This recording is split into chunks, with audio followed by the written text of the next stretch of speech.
آسمان سے نیچے آیا، جس آسمان سے میں گزرا، نیچے نہیں، جس آسمان سے میں گزرا وہاں کے فرشتوں نے کہا یا رسول اللہ علیک بالحجامہ، علیک بالحجامہ، یا رسول اللہ حجامہ کروائیے، حجامہ کروائیے۔ ساتوں آسمان کے فرشتوں نے کہا یا رسول اللہ حجامہ۔ حجامہ کیا ہوتا ہے؟ کپنگ، جس کو آج کل کپنگ تھوڑا تھوڑا ہمارے ملک میں بھی اس کا رواج ہو گیا ہے۔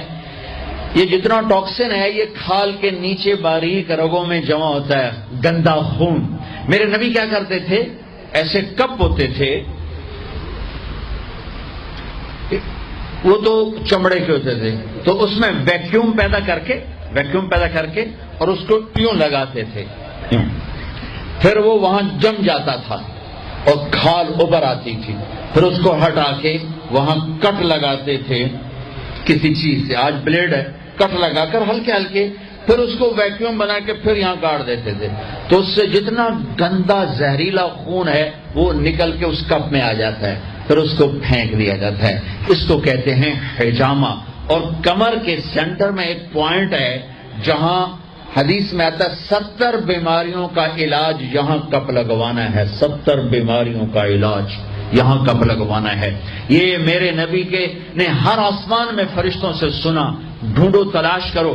اب لاہور میں بھی یہ سلسلہ ہے، یہ تم ڈاکٹروں سے جان چھوٹ جائے گی اگر آپ نے میرے نبی والا طریقہ شروع کر دیا۔ حجامہ، غذا، سموسے پکوڑے نہ کھاؤ، دہی بھلے نہ کھاؤ، اور یہ ڈرنک نہ پیو، اور یہ روسٹ بروسٹ نہ کھاؤ، غذا سادہ رکھو، حجامہ کرواؤ، تمہیں اللہ بیماریوں سے نجات دے دے گا، تمہیں ڈاکٹروں سے نجات دے دے گا۔ میرے نبی کا طرز طعام، طرز خوراک، طرز علاج، آپ نے آخری سفر میں بھی کپنگ کروائی۔ آپ جب حج پہ جا رہے تھے تو آپ نے یہاں کپ لگوائے، یہاں راستے میں یہاں اس جگہ، یہ آپ کا آخری حجامہ جو آپ نے سفر میں کروایا تھا۔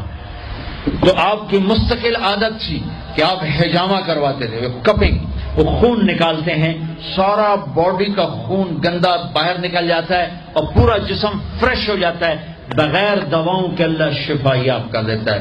غذا سادہ کھاؤ، رات کو جلدی سوو، صبح جلدی اٹھو۔ میں پوری دنیا پہ، ابھی افریقہ کے 8 ملک پسماندہ 5 بجے کے بعد بازار بند ہوتے ہیں، یہاں رات 9 بجے شاپنگ کے لیے نکلتے ہیں۔ میرے رب نے رات سونے کے لیے بنائی، دن کام کے لیے بنایا۔